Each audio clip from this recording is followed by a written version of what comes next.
भगवान श्री गणेश की जन्म कथा। भगवान शिव जी के पुत्र गणेश जी का नाम लिए बिना किसी भी शुभ कार्य का प्रारंभ नहीं किया जाता है। कोई भी मंगल कार्य शुरू करने के पूर्व गणेश जी का नाम स्मरण किया ही जाता है। गणेश जी के जन्म से संबंधित अनेक कथाएं प्रचलित है, जिनमें से एक कथा काफ़ी प्रसिद्ध है, जो इस प्रकार है। माता पार्वती की दो सखियां थीं, जिनका नाम था जया और विजया।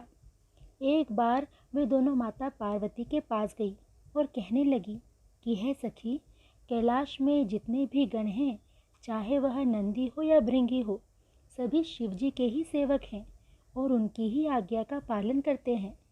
इसलिए हे पापों का नाश करने वाली माता पार्वती, आपको भी हमारे लिए एक गण की रचना अवश्य ही करनी चाहिए। माता पार्वती को अपनी सखियों की कही हुई बात उचित लगी और उन्होंने उनकी बातों को हितकर समझकर वैसा ही करने का विचार किया।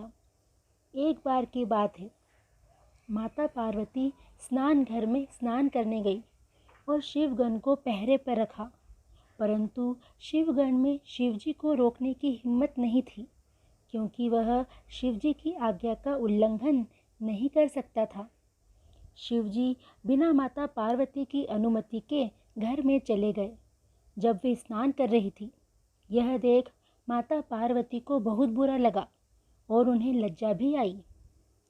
उस समय उन्हें अपनी सखियों की कही हुई बातें याद आई। ऐसी घटना घटित होने पर महामाया परमेश्वरी माता पार्वती के मन में यह विचार आया कि अवश्य ही मेरा कोई सेवक होना चाहिए, जो कार्य कुशल हो और मेरी आज्ञा का सदैव पालन करे और कभी मेरी आज्ञा से विचलित न हो।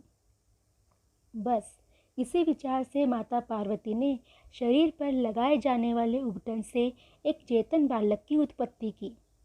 उसका शरीर विशाल, सुंदर और शुभ लक्षणों से युक्त था।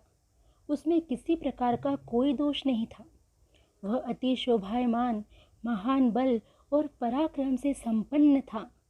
बालक को आशीर्वाद देते हुए माता पार्वती ने उसे अपना पुत्र कहा और गणेश नाम दिया, तथा उसे महल के बाहर पहरा देने की आज्ञा दी और कहा, जब तक मेरी आज्ञा न हो, किसी को भी अंदर मत आने देना।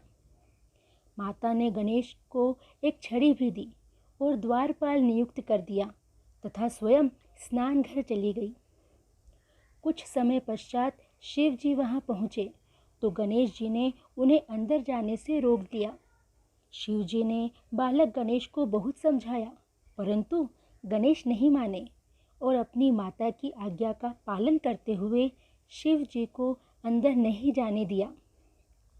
इस बात से भगवान शिव क्रोधित हो गए और उन्होंने बालक गणेश का सिर धड़ से अलग कर दिया। जब माता पार्वती को यह बात पता चली तो वह यह देखकर बहुत क्रोधित हो गई। उन्होंने बालक गणेश को जीवित करने के लिए कहा। जब भगवान शिव जी को इस बात का आभास हुआ कि गणेश उनके और माता पार्वती के पुत्र हैं, तब भगवान शिव जी ने हाथी का सिर बालक गणेश के धड़ से जोड़ दिया।